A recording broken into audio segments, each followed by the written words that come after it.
મદરેસામાં સર્વેથી। રાષ્ટ્રીય બાળ અધિકાર સંરક્ષણ આયોગે ગુજરાત સરકારના મુખ્ય સચિવને લખેલા પત્રને ધ્યાને રાખી શિક્ષણ વિભાગે કમિશનર ઓફ સ્કૂલ કચેરી અને પ્રાથમિક શિક્ષણ નિયામકની કચેરીને રાજ્યમાં આવેલી સરકારી અને ગ્રાન્ટેડ કે માન્યતા પ્રાપ્ત મદરેસામાં ભણતા બિન મુસ્લિમ બાળકો બાબતે ભૌતિક ચકાસણી કરવા અને મદરેસાઓનું મેપિંગ કરવા તેમજ મદરેસાઓમાં ભણતા તમામ બાળકો અન્ય સામાન્ય શાળાઓમાં નિયમિત શિક્ષણ મેળવે છે કે નહીં તેની તપાસ કરવા આદેશ કર્યો છે। મદરેસાઓમાં ભણતા તમામ બાળકો સામાન્ય શાળાઓમાં પણ શિક્ષણ મેળવે તે જરૂરી હોય રાષ્ટ્રીય બાળ અધિકાર સંરક્ષણ આયોગ દ્વારા તાજેતરમાં ગુજરાતના મુખ્ય સચિવને પત્ર લખીને સરકારી અને ગ્રાન્ટેડ કે માન્યતા પ્રાપ્ત મદરેસાઓમાં ભણતા બિન મુસ્લિમ બાળકો અંગે ભૌતિક ચકાસણી કરવા અને અનમેટ મદરેસાઓનું મેપિંગ કરવા સૂચના આપી છે, જેના પગલે શિક્ષણ વિભાગ દ્વારા કમિશનર ઓફ સ્કૂલ અને પ્રાથમિક શિક્ષણ નિયામકને એ બાબતે કાર્યવાહી કરવા આદેશ આપવામાં આવ્યો છે, જે મુજબ દરેક ડીઈઓ ડીપીઓ એ અધિકારીઓની ટીમ બનાવીને મદરેસાઓમાં ભૌતિક ચકાસણી કરવાની રહેશે। ઉપરાંત બિન મુસ્લિમ બાળકો કેટલા છે અને મદરેસાઓમાં ભણતા બાળકો અન્ય શાળાઓમાં નિયમિત શિક્ષણ મેળવે છે કે નહીં તેની તપાસ કરાશે। સરકાર દ્વારા અપાયેલી મદરેસાઓની યાદી મુજબ હાલ રાજ્યમાં નોંધાયેલી કુલ 1128 મદરેસાઓ છે, જેમાં અમદાવાદ ગ્રામ્ય સહિત જિલ્લામાં 130 અને અમદાવાદ શહેરમાં 75 સહિત 205 જેટલી મદરેસાઓ આવેલી છે। ईआई तरीके फरज बजावुं छुं। हाल राज्यमां अने जिल्लामां जे मदरेसाओमां मुस्लिम बाळको अने बिन मुस्लिम बाळको अभ्यास करी रह्या छे तेनो सर्वे हाथ धरवामां आव्यो छे अने आ सर्वेमां जे बिल्डिंगमां अभ्यास करी रह्या छे ए बिल्डिंगनुं मकान वपराशनुं प्रमाणपत्र बीयूपी तेमज फायर एनओसी जेवी विगतो तेमज विद्यार्थीओ संख्या छे ए विद्यार्थी संख्या अने विद्यार्थीनुं लिस्ट ए अन्य कई शाळामां जे राज्यनी मान्यता प्राप्त शाळामां अभ्यास करी रह्या छे अने हाल जे मदरेसामां धर्मनो जे अभ्यास करी रह्या छे एनी विगतो छे ए एकठी करवामां आवी छे अने एकठी करवामां आवेली विगतो अमे शिक्षण विभागने आपवामां आवशे। કેટલી જગ્યાએ તમે ચેક કરવામાં આવ્યું છે અને શું જોવા મળ્યું? અમે અત્યારે અમને 4 જગ્યાનું લિસ્ટ આપવામાં આવ્યું છે અને 4 જગ્યામાં માત્ર ને માત્ર હાલ અત્યારે ત્યાં મસ્જિદ જ છે, ત્યાં મદરેસાઓ છે નહીં અને ત્યાં વિદ્યાર્થીઓ કોઈ પણ અભ્યાસ કરતા નથી। જે બાબતનું અમે વિદ્યાર્થી અભ્યાસ કરતા નથી એ બાબતનું અમે રોજકામ કરી લીધેલું છે। અન્ય એક જગ્યાએ જે મદરેસા મોહમ્મદ મિયા અરબ મિયા ઇસ્લામ મિયા જે મદરેસા છે એમાં અભ્યાસ કરી રહ્યા છે અને એ અભ્યાસ જેનું મકાન છે મકાન વપરાશનું પ્રમાણપત્ર બીયુપી પણ છે અને ફાયર એનઓસી પ્રમાણપત્ર પણ એમની પાસે છે અને વિદ્યાર્થીનું લિસ્ટ પણ અમને આપવામાં આવશે અને એમનો તમામ પ્રકારનો અમને સહયોગ છે આપેલ છે। વલસાડ જિલ્લામાં પણ શિક્ષણ વિભાગ દ્વારા આજે જિલ્લાના મદરેસાઓમાં ચેકિંગ હાથ ધરવામાં આવ્યું હતું। શિક્ષણ વિભાગની ટીમો જિલ્લાના વિવિધ મદરેસાઓમાં પહોંચી હતી, જ્યાં મદરેસાઓમાં અભ્યાસ કરતા બાળકોની સંખ્યા, મદરેસામાં ઉપલબ્ધ સુવિધાઓ અને મદરેસાના અભ્યાસક્રમ સહિતની વિવિધ વિષયો અંગે તપાસ અને પૂછપરછ કરી હતી। આમ વલસાડ જિલ્લાના મળતી માહિતી મુજબ જે મદરેસાઓ છે તેમાં વિદ્યાર્થીઓને કેવો અભ્યાસ કરાવવામાં આવી રહ્યો છે અને આ સુવિધાઓ ઉપલબ્ધ શું કરવામાં આવી રહી છે તે જે સાથે જરૂરી ભૌતિક સુવિધાઓ ઉપલબ્ધ છે કે કેમ તે અંગે પણ તપાસ કરવામાં આવી રહી છે। આમ શિક્ષણ વિભાગ દ્વારા હવે જિલ્લાની મદરેસાઓમાં તપાસ કરી તેનો એક વિશેષ અહેવાલ તૈયાર કરી રાજ્ય સમક્ષને સુપ્રત કરવામાં આવશે અને ત્યારબાદ સરકાર તરફથી આવતા આદેશ પ્રમાણે આ મામલે જરૂરી કાર્યવાહી પણ કરવામાં આવશે। વલસાડ જિલ્લાની 36 મદરેસાઓ છે, એ પૈકીની વલસાડ તાલુકામાં એટલે વલસાડ પ્રોપરમાં 14 છે, અમારે વાપીમાં 10 છે, ઉમરગામમાં 3 છે, પારડીમાં 8 છે અને ધરમપુરમાં 1, એમ કરીને 37 જેટલી મદરેસાઓ વલસાડ જિલ્લામાં છે। અમારા શિક્ષણ વિભાગમાંથી ગઈકાલે વીસીના માધ્યમથી અમને સૂચના આપવામાં આવેલી અને અમે અમારી ટીમ બનાવી અને તમામ ટીમના સભ્યો જે તે મદરેસામાં જઈ અને એની પ્રાથમિક માહિતી લીધી છે અને એ કંઈક સેન્ટ્રલ ગવર્મેન્ટમાં આ માહિતી આપવાની થતી હોય એટલે તાત્કાલિક ધોરણે અમે આ માહિતી એકત્રીકરણ કરી રહ્યા છીએ।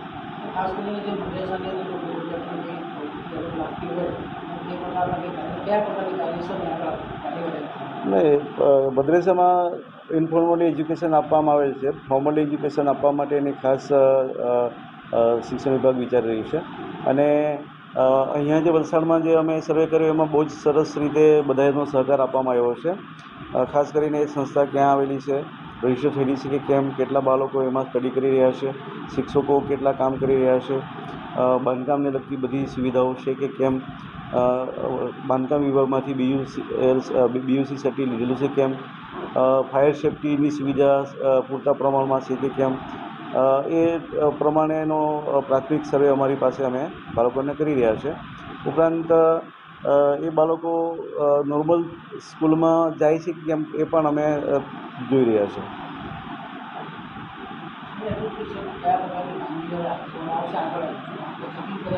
નહીં, અમારો માત્ર આ રિપોર્ટ સરકારને સબમિટ કરવાનો છે 2 દિવસમાં. બાકીની કાર્યવાહી સરકારના હસ્તે થશે. જૂનાગઢ જિલ્લાના માંગરોળમાં સગીરા પર 3 વ્યક્તિઓ દ્વારા દુષ્કર્મના મામલાની ફરિયાદ નોંધાઈ હતી. આ અન્વયે પોસ્કો હેઠળ એક્ટ સહિતની વિવિધ કલમોના આધારે આફતાબ ભાદરકા, ઇમરાન ભાટા અને હસન કાલવાત વિરુદ્ધ પોલીસ ફરિયાદ દાખલ કરવામાં આવી છે અને તેમની કાયદેસરની કાર્યવાહી કરવા અંગે માંગરોળ પોલીસે વધુ તપાસ હાથ ધરી છે. સ્ટેશન વિસ્તારમાં એક બનાવ જાહેર થયેલ છે. બનાવમાંની વિગતે એક સગીર વયની દીકરીને તેના ભાઈને મારી નાખવાની ધમકી આપી અને તેનો વિડીયો વાયરલ કરવા બાબતેની વારંવાર ધમકી આપી તેમની વર્જી વિરુદ્ધ શારીરિક સંબંધ બાંધવામાં આવેલ છે. તેમજ 2 અન્ય ઈસમો દ્વારા આ સગીર વયની બાળા છે તેમને વિડીયો વાયરલ કરવાની ધમકી આપી અને તેમની સાથે બળજબરીપૂર્વક બદકામ કરવા માટે માગણી કરવામાં આવેલ છે. તેમજ વારંવાર તેમની સાથે વાત કરવા માટે મજબૂર કરવામાં આવેલ છે. બનાવની ગંભીરતાને ધ્યાને લઈ માંગરોળ પોલીસ સ્ટેશન દ્વારા તાત્કાલિક અસરથી IPC 376, 354, 506(2), 447, 114 અને પોક્સો એક્ટની કલમ 8, 12 અને 18 મુજબ ફરિયાદ દાખલ કરવામાં આવેલ છે. તેમજ આ ગુનાના જે આરોપીઓ છે તેને પકડી પાડવા માટે જુદી જુદી ટીમોની રચના કરી અને તાત્કાલિક અસરથી આરોપી પકડવા માટે તજવીજ હાથ ધરેલ છે. હાલ આ બનાવનો મુખ્ય આરોપી આફતાબ દાઉદ ભાદરકા છે તેમને હસ્તગત કરી લેવામાં આવેલ છે અને આ ગુનાની તપાસ છે માંગરોળ CPI શ્રી SI મંદરાને આપવામાં આવેલ છે. વધુ વિગતો આપને તપાસ દરમિયાન જે કંઈ પણ મળવા પામશે આપની સાથે શેર કરવામાં આવશે. બનાસકાંઠા જિલ્લાના ડીસા તાલુકાના ઝેરડા ગામે એક ચકચારી ઘટના બની હતી. ડીસા તાલુકાના ઝેરડા ગામે સોના ચાંદીની દુકાન ધરાવતા વેપારી વિપુલ સોની પોતાની દુકાન બંધ કરી દિવસ દરમિયાન થયેલી આવક તેમજ સોના ચાંદીના દાગીના લઈ એક્ટિવા પર પોતાના ઘરે જઈ રહ્યા હતા. તે સમય દરમિયાન થોડાક અંતરે તેમની એક્ટિવા આગળ 3 અજાણ્યા વ્યક્તિઓ બાઇક પર આવી વેપારીને છરાના ઘા મારી તેમની પાસેના સોના ચાંદી દાગીના તેમજ રોકડ રૂપિયા 3 લાખ મળી કુલ રૂપિયા 9 લાખ ઉપરાંતનો મુદ્દામાલ લૂંટીને ફરાર થઈ ગયા હતા. તે સમયે વેપારીએ બૂમાબૂમ કરતા ત્યાં કોઈ હાજર ન હોવાથી કોઈ આવ્યું નહોતું, પરંતુ થોડાક અંતરે તેમના પડોશી તેમજ અન્ય લોકો દોડી આવ્યા હતા. ત્યારબાદ વેપારીને ઇજાઓ થયેલી હોવાથી ડીસાની હોસ્પિટલ બાદ પાલનપુરની હોસ્પિટલમાં સારવાર માટે લાવવામાં આવ્યા હતા. આ અંગે વેપારી ડીસા તાલુકાના પોલીસ સ્ટેશનમાં અજાણ્યા 3 વ્યક્તિઓ વિરુદ્ધ પોલીસ ફરિયાદ નોંધાવતા ભીલડી પોલીસે ગણતરીના કલાકોમાં લૂંટ ચલાવનારને ઝડપી લીધા હતા. તેમજ આ લૂંટના ગુનામાં વધુ 3 વ્યક્તિઓ પણ સંડોવાયેલા હોવાનું બહાર આવ્યું હતું, જેથી પોલીસે ફરાર 3 આરોપીઓને ઝડપી લેવા ચક્રો ગતિમાન કર્યા છે. ગણતરીના કલાકોમાં જ આરોપીને ઝડપી પાડે છે. ગઈકાલે સાંજે આશરે 7:30 થી 9 વાગ્યાની વચ્ચે ઝેરડા ગામમાં એક વિષ્ણુભાઈ સોની નામના ઈસમ જ્યારે પોતાના ઘરેણા લઈ અને જ્યારે ઘરે પરત થઈ રહ્યા હતા ત્યારે કેટલાક ઈસમો દ્વારા તેમની ઉપર હુમલો કરવામાં આવે છે. તેમને જમણા હાથ અને ડાબા હાથ બંનેમાં છરા દ્વારા ઈજા પહોંચાડી અને તેમની પાસે રહેલો થેલાને લૂંટી અને ત્યારબાદ નાસી છૂટવામાં આવે છે. આ વસ્તુની જાણ થતાં જ અમારા ડીસા રૂરલની ટીમ અને અમારી લોકલ ટીમ સમગ્ર બનાસકાંઠાની ટીમને એલર્ટ કરવામાં આવે છે અને ચારે તરફ જે છે નાકાબંધી કરવામાં આવે છે અને ક્યાં અજાણ્યા લૂંટારુઓ દ્વારા ઘટનાને અંજામ આપવામાં આવે છે તેના માટેની મહેનત સ્ટાર્ટ કરી દેવામાં આવે છે. રાત્રે આશરે 3:30 વાગે ભીલડી પોલીસ સ્ટેશનના માણસો વોચમાં હતા અને એ લોકો બી નાકાબંધી કરી અને તમામ વાહનોને ચેક કરી રહ્યા હતા. એ દરમિયાન ભીલડી પોલીસ સ્ટેશનના સોયલ નાળા પાસેની જગ્યામાં વ્હીકલ ચેકિંગ કરતી વખતે એક અલ્ટો ગાડી જેની અંદર 4 ઈસમો બેઠા હતા તેની પોલીસે તપાસ કરતા એ ઈસમ અચાનક જ બારે કૂદે છે અને ભાગી જાય છે. એ વખતે પોલીસે એમની સાથે ચપાચપી કરી અને 3 ઈસમોને પકડી પાડે છે. એક ઈસમ ભાગી જાય છે જેને બી હાલમાં પોલીસ દ્વારા જે છે પકડી લેવામાં આવ્યું છે. આમ કુલ કરીને પોલીસ દ્વારા હાલની અંદર જે છે 4 આરોપીને પકડી પાડવામાં આવેલ છે. જે આરોપીને પકડી પાડવામાં આવેલ છે તેનું નામ છે શ્રવણજી રણુભા ડાભી રહે સિહોરી, દિલાવરસિંહ બળદેવસિંહ વાઘેલા રહે આંગણવાડા, પ્રવીણજી પથુજી ઠાકોર રહે અગાર અને એક નિકુળસિંહ કરીને વ્યક્તિ છે. આ 4 આરોપીને પોલીસ દ્વારા પકડી પાડવામાં આવેલા છે અને સોના ચાંદી અને સાથે સાથે જે રોકડ પૈસા છે તે મળી અને કુલ 9,17,400 રૂપિયાના મુદ્દામાલને બનાસકાંઠાની પોલીસ ખાસ કરીને અમારા ભીલડી પોલીસ સ્ટેશનના પીએસઆઈ કે દેસાઈ અને ડીસા રોડના પીઆઈ અમિત દેસાઈ અને એલસીબીની ટીમ દ્વારા ગણતરીના કલાકોમાં જ આ 4 આરોપીને પકડી પાડવામાં આવે છે. વેસ્ટર્ન ડિસ્ટર્બન્સની અસર પૂરી થતાં જ ગુજરાતમાં ઉનાળાએ અસલ મિજાજ બતાવવાનું શરૂ કરી દીધું છે. ગુજરાતના 11 શહેરોમાં સરેરાશ તાપમાન 41 ડિગ્રીને પાર થયું હતું અને તેના પરથી જ આગ વરસાવતી ગરમીનો અંદાજ મેળવી શકાય છે. હિંમતનગરમાં 45 ડિગ્રી સાથે સૌથી વધુ ગરમી નોંધાઈ હતી, જ્યારે સુરેન્દ્રનગર, ડીસા, અમદાવાદ, ગાંધીનગરમાં 44 ડિગ્રીએ ગરમીનો પારો પહોંચ્યો હતો. હવામાન વિભાગની આગાહી અનુસાર અમદાવાદમાં આગામી 5 દિવસ 42 થી 44 ડિગ્રી વચ્ચે તાપમાન રહેશે. હવામાન વિભાગે અમદાવાદમાં શનિ અને રવિવાર માટે ઓરેન્જ એલર્ટ જાહેર કર્યું છે, જ્યારે સોમવાર અને મંગળવાર માટે યલો એલર્ટ જાહેર કર્યું છે. બીજી તરફ હવામાન અંગે આગાહી કરતી ખાનગી સંસ્થાના મતે અમદાવાદમાં 22મી મે સુધી 44 ડિગ્રીની આસપાસ તાપમાન રહેવાની સંભાવના છે અને ત્યારબાદ પારો 46 ડિગ્રી સુધી પહોંચી શકે છે. ગુજરાતના મોટાભાગના શહેરમાં ગરમીનું રૌદ્ર સ્વરૂપ જોવા મળશે. પોરબંદર, રાજકોટ, દ્વારકા, વલસાડ, સુરત સહિત રાજ્યના મોટાભાગના શહેરોમાં આગામી 5 દિવસ હીટવેવની આગાહી હવામાન વિભાગ દ્વારા કરવામાં આવી છે. અમદાવાદમાં 22મી સુધી તાપમાન 44 ડિગ્રીની આસપાસ રહેશે અને ત્યારબાદ પારો 46 ડિગ્રી પહોંચે તેવી સંભાવના છે.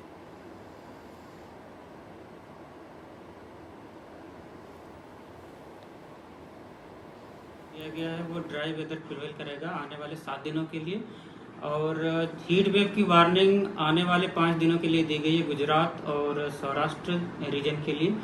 और जो ज़िले हैं जहाँ पे हीट वेव की वार्निंग दी गई है वो गुजरात रीजन का वलसाड़ ज़िला है, जहाँ पे आने वाले 5 दिनों तक हीट वेव की वार्निंग दी गई है।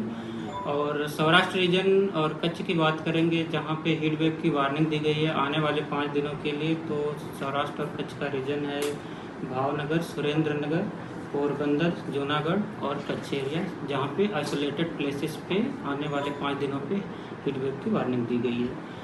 और हॉट एंड ह्यूमिड कंडीशन की बात करेंगे, डिस्कम्फर्ट कंडीशन की, तो आने वाले 5 दिनों के लिए गुजरात और सौराष्ट्र कोस्टल एरिया में हॉट एंड ह्यूमिड कंडीशन बनी रहेगी। और मैक्सिमम टेम्परेचर की बात करेंगे तो मैक्सिमम टेम्परेचर आने वाले 5 दिनों के लिए नो लार्ज चेंज में रहेगा। और अहमदाबाद के मैक्सिमम टेम्परेचर की बात करेंगे तो अहमदाबाद और गांधीनगर का जो मैक्सिमम टेम्परेचर है, अहमदाबाद का 44.2 डिग्री सेल्सियस और 44 डिग्री सेल्सियस गांधीनगर का मैक्सिमम टेम्परेचर रियलाइज हुआ है। और जो अहमदाबाद के लिए और गांधीनगर के लिए फोरकास्ट दिया जा रहा है मैक्सिमम टेम्परेचर का, वो 44 डिग्री सेल्सियस। अहमदाबाद के लिए आज और कल के लिए ऑरेंज अलर्ट जारी किया गया है मैक्सिमम टेम्परेचर के लिए। और ओवरऑल गुजराती स्टेट की बात करेंगे जहाँ पे सबसे ज़्यादा मैक्सिमम टेम्परेचर रियलाइज हुआ है वो है सुरेंद्रनगर 44.7 डिग्री सेल्सियस। और विंड की बात करेंगे तो पूरे गुजरात स्टेट में विंड की जो डायरेक्शन होगी westerly to north westerly wind prevail करेगी। सर टेम्परेचर कितना राइज हो सकता है? टेम्परेचर जो पूरे गुजरात और सौराष्ट्र रीजन की बात करेंगे तो जो टेम्परेचर की टेंडेंसी होगी वो नो लार्ज चेंज में रहेगी, लेकिन जो टेम्परेचर की मतलब टेंडेंसी है वो राइज टेंडेंसी है, वो 1 से 2 डिग्री सेल्सियस राइज में रहेगा। अहमदाबाद के अलावा कोई और जगह पे रेड या ऑरेंज या येलो अलर्ट कहीं पर? येलो अलर्ट जहाँ जहाँ पे हीट वेव की वार्निंग दी गई है जिन जिन डिस्ट्रिक्ट पे, वहाँ पे येलो अलर्ट जारी किया गया है। सर कब तक लोगों को गर्मी से राहत मिल पाएगी? अभी आने वाले 5 दिनों के लिए तो जिन डिस्ट्रिक्ट पे हीट वेव की वार्निंग दी गई है और साथ में मैक्सिमम टेम्परेचर की जो टेंडेंसी है वो 1 से 2 डिग्री सेल्सियस के राइज में है, तो अभी तो गर्मी से मतलब राहत नहीं मिलेगी। हीट वेव की वार्निंग अभी आने वाले 5 दिनों के लिए आइसोलेटेड प्लेसेस पे जिन जिन डिस्ट्रिक्ट में दिया गया है वो जारी है। थंडरस्टॉर्म और साथ में लाइटनिंग का जो वार्निंग है वो आज के लिए नहीं है, और ऐसा मतलब कुछ इवनिंग के बाद डेवलपमेंट होगा तो हम लोग उसको नाउकास्ट में कवर कर लेंगे। और सेम वार्निंग हम थ्रू मीडिया और थ्रू वेबसाइट और ईमेल के थ्रू डिसमिनेट करेंगे। પંચમહાલમાં હાલોલ તાલુકાના તરખંડા ગામ ખાતે પાણી પુરવઠાની અનેક યોજના હોવા છતાં એના લોકો પીવાના પાણીની સમસ્યાથી હેરાન પરેશાન છે. મહિલાઓને પીવાનું પાણી ભરવા માટે હેન્ડપંપ ખાતે જવું પડે છે. જોકે અહીં આવેલા ઘરોની બહાર નળ તો જોવા મળી રહ્યા છે, પણ એમાં તો પાણી આવતું નથી. જ્યારે પશુપાલકોને પશુઓને પાણી પીવડાવવા માટે પણ તકલીફ પડતી હોય ત્યારે તંત્ર સામે આક્રોશ જોવા મળી રહ્યો છે. પંચમહાલના હાલોલ તાલુકાના તરખંડા ગામની વસ્તી 3000 કરતાં વધુ છે. અહીંના લોકોનો મુખ્ય વ્યવસાય ખેતી અને પશુપાલન છે. ગામમાં પીવાના પાણીની સમસ્યાથી બસ સ્ટેશન ફળિયું, આઝાદ શેરી ફળિયું, હોળી ચકલા, ખડકી ફળિયું સહિત અન્ય ફળિયાના ગ્રામજનો ભારે પરેશાન થઈ ગયા છે. પાણી પુરવઠાનું પાણી અહીં નહીં મળતા ના છૂટકે મહિલાઓ પીવાના પાણી ભરવામાં ગામમાં આવેલા હેન્ડપંપ ખાતે જતા હોય છે.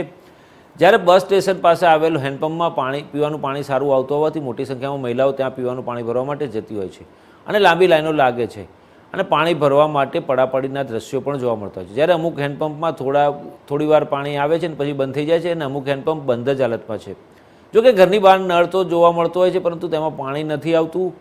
આ ગામની મહિલાઓ નર્મદાના પીવાના પાણીની યોજનાનું પાણી મળી તેવી માંગ કરી રહ્યા છે અને સાથે પીવાના પાણીની સમસ્યા વહેલી તકે હલ થાય તેવી આશા પણ સંબંધિત તંત્ર પાસે રાખી રહ્યા છે. આ ગામમાં પાણી પુરવઠાની અનેક યોજનાઓ છે છતાં મહિલાઓને પીવાના પાણી માટે આમ તેમ ભટકવું પડતું હોવાથી મહિલાઓનો આક્રોશ પણ જોવા મળ્યો છે. ગામમાં કૂવાના સ્તર ઊંડા જઈ રહ્યા છે. આ ગામના જાગૃત ગ્રામજન દેવેન્દ્રભાઈએ જણાવ્યું કે ગામમાં પીવાના પાણીની તકલીફ બહુ છે અને સરપંચથી લઈને તાલુકા પંચાયત સુધી રજૂઆતો કરી પરંતુ ગામમાં 1,88,00,000 લાખના ખર્ચે નલ સે જલ યોજના પાછળ ખર્ચો કરવા છતાં તેમાં પાણી આવતું જ નથી. તરખંડા ગામમાં પાણી સમસ્યા ગંભીર છે અને બહેનો માટે પાણી 1 કિલોમીટર દૂર લેવા આવવું પડે છે અને એની પાણીની સમસ્યા દૂર થાય એ માટે તંત્રને અમે વિનંતી કરી છે. શું નામ તમારું? જસવંતસિંહ. સાહેબ, આ તરખંડાની અંદર પાણી આવતું જ નથી પીવાનું પાણી નથી મળતું કે નાવા ધોવાનું નથી મળતું. અડધો કિલોમીટર દૂર જઈ અને બૈરો બધો લેડીઝો માથે લાવે છે. અત્યારે નલ સે જલ યોજનાના 1,88,00,000 રૂપિયા આવ્યા છતાં આજે 1.5-2 વર્ષ થઈ ગયા તો પણ એનો ઉપયોગ થયો નથી. નવી પાણીની ટાંકી બનાવી છે તે છતાં પણ અમને પાણી મળતું નથી બિલકુલ આ ગામની અંદર. તો એનો ઉપયોગ અમે દરેક રજૂઆત લોકોએ ગામજનોએ કર્યો, તાલુકા સુધી, સરપંચ સુધી બોવાડીને કરી પણ કોઈ એનું આ નિરાકરણ જ નથી કર્યું. આજે મોટર બગડી ગયેલી સમમાંથી તો સમમાં બી પાણી પડતું નથી. પંચમહાલના શહેરાનગરમાં પીવાનું પાણી નિયમિત નથી મળી રહ્યું. એવા સમયે નગરપાલિકા દ્વારા આપવામાં આવતું નળમાં પીવાનું પાણી ડોળવું આવતા નગરજનો મુશ્કેલીમાં મુકાયા છે.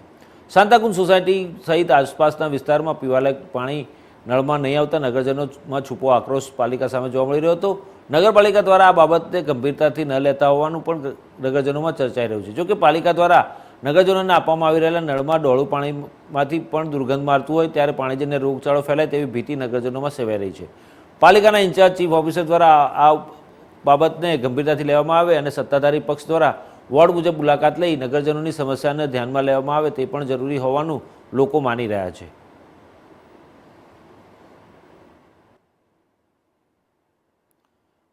ગુજરાતભરમાં સારથી પોર્ટલનું મેન્ટેનન્સ ચાલતું હોવાના કારણે લાયસન્સનું કામકાજ છેલ્લા 3 દિવસથી બંધ થઈ જતાં અરજદારો મુશ્કેલીનો સામનો કરી રહ્યા છે.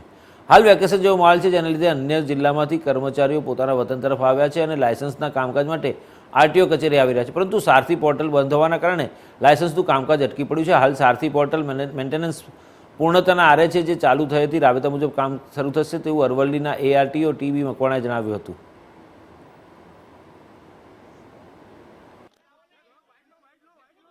कांग्रेस के नेता હું ટીબી મકવાણા આરટીઓ અરવલ્લી. અત્રેના જિલ્લામાં જે સારથી પોર્ટલ છે જેનાથી લાયસન્સને લગતી વિવિધ સેવાઓ થાય છે તેનું પોર્ટલ NIC મારફત મેન્ટેનન્સની કામગીરી ચાલુ હોવાથી છેલ્લા 3 દિવસથી મેન્ટેનન્સમાં છે અને જેના કારણે આ કામગીરી બંધ છે. આ બાબતે હવે પછી જે કંઈ અરજદારોને 3 દિવસથી કામગીરી થઈ શકી નથી તે જ્યારે સર્વર ચાલુ થાય ત્યારે તેમને પ્રાયોરિટીમાં કામગીરી કરી આપવા માટે અત્રેની કચેરીએ પૂરતી વ્યવસ્થા કરેલી છે. એવું કોઈ મેસેજ છે સર ક્યારે ચાલુ થશે એવું કોઈ? આ બાબતે હાલમાં આજે 18/5/2023 બપોરે 2 વાગ્યા પછી ચાલુ થવાનો ઉપરથી સૂચના આપેલ છે જે ખરેખર સર્વર ચાલુ થયેથી પબ્લિકને પણ જાણ કરવામાં આવશે. હું ટીબી મકવાણા આરટીઓ અરવલ્લી. અત્રેના જિલ્લામાં જે સારથી પોર્ટલ છે જેનાથી લાયસન્સને લગતી વિવિધ સેવાઓ થાય છે તેનું પોર્ટલ NIC મારફત મેન્ટેનન્સની કામગીરી ચાલુ હોવાથી છેલ્લા 3 દિવસથી મેન્ટેનન્સમાં છે અને જેના કારણે આ કામગીરી બંધ છે. આ બાબતે હવે પછી જે કંઈ અરજદારોને 3 દિવસથી કામગીરી થઈ શકી નથી તે જ્યારે સર્વર ચાલુ થાય ત્યારે તેમને પ્રાયોરિટીમાં કામગીરી કરી આપવા માટે અત્રેની કચેરીએ પૂરતી વ્યવસ્થા કરેલી છે. એવું કોઈ મેસેજ છે સર ક્યારે ચાલુ થશે એવું કોઈ? આ બાબતે હાલમાં આજે 18/5/2024 બપોરે 2 વાગ્યા પછી ચાલુ થવાનો ઉપરથી સૂચના આપેલ છે, જે ખરેખર સર્વર ચાલુ થયેથી પબ્લિકને પણ જાણ કરવામાં આવશે. વડાપ્રધાન નરેન્દ્ર મોદીએ હરિયાણાના અંબાલામાં વિશાળ જનસભાને સંબોધિત કરતા વિપક્ષ પર આકરા પ્રહાર કર્યા હતા. તેમણે કહ્યું કે જ્યારે દેશમાં વિપક્ષોની સરકાર હતી ત્યારે ન તો વિકાસ થયો કે ન તો લોકોની સુવિધામાં કોઈ વધારો થયો. છેલ્લા 10 વર્ષમાં અમારી સરકાર હરિયાણાની માફક ધાકડ ચાલી છે.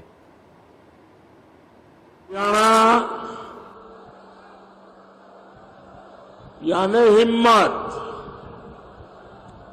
हरियाणा यानी हौसला,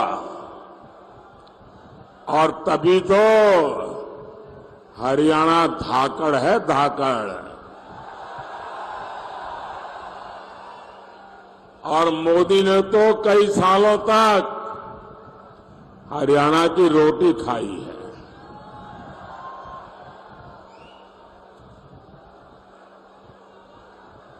और हरियाणा की तरह ही मोदी ने 10 साल तक सरकार भी धाकड़ चलाई है.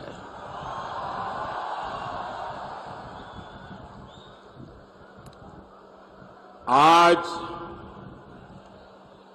अंबाला के आसमान में रफाल के विमान जब उड़ते हैं तो आपको गर्व होता है कि नहीं होता है? गर्व होता है कि नहीं होता है?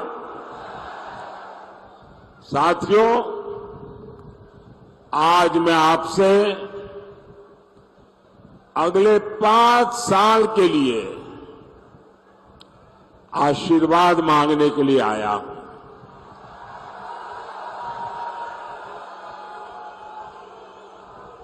आप इतनी बड़ी संख्या में यहां आए, मैं आपका बहुत बहुत आभारी हूं. आज मेरे बहुत पुराने साथी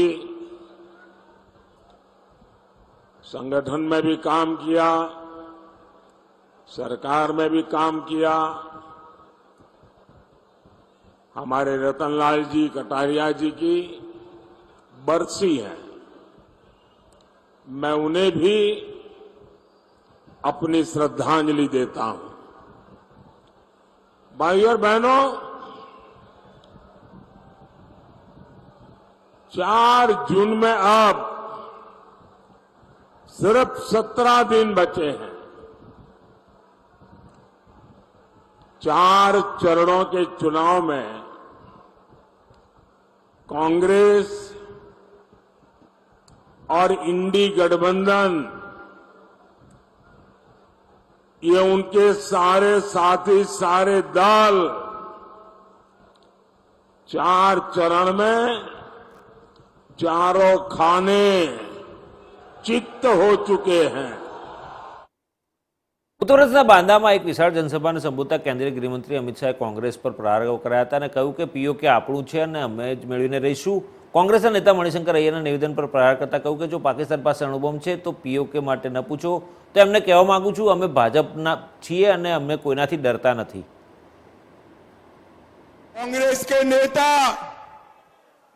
कांग्रेस के नेता मणिशंकर अय्यर कहते हैं पाकिस्तान के पास एटम बम है, पीओके को मत मांगो. अरे मणिशंकर अय्यर, हम तो भाजपा वाले हैं, डरना नहीं जानते भाई. आपको डरना है तो डरो. आज मैं बांदा वालों के सामने बताकर जाता हूं, पाक ऑक्यूपाई कश्मीर भारत का है, रहेगा और हम उसको प्राप्त कर कर रहेंगे. भाइयों बहनों, ये फारूक अब्दुल्ला और मणिशंकर अय्यर हमें डराते. आप एक बार मैं उनको कहना चाहता हूं, इस देश का प्रधानमंत्री नरेंद्र मोदी है. ये महान भारत देश को डरने की कोई जरूरत नहीं है, कोई जरूरत. આપણે ગુજરાતમાં અત્યાર બસ આટલું જ. વધુ સમાચાર અપડેટ્સ માટે જોતા રહો ઇન્ડિયા ન્યૂઝ ગુજરાત, ગુજરાતી ધડકન. નમસ્કાર.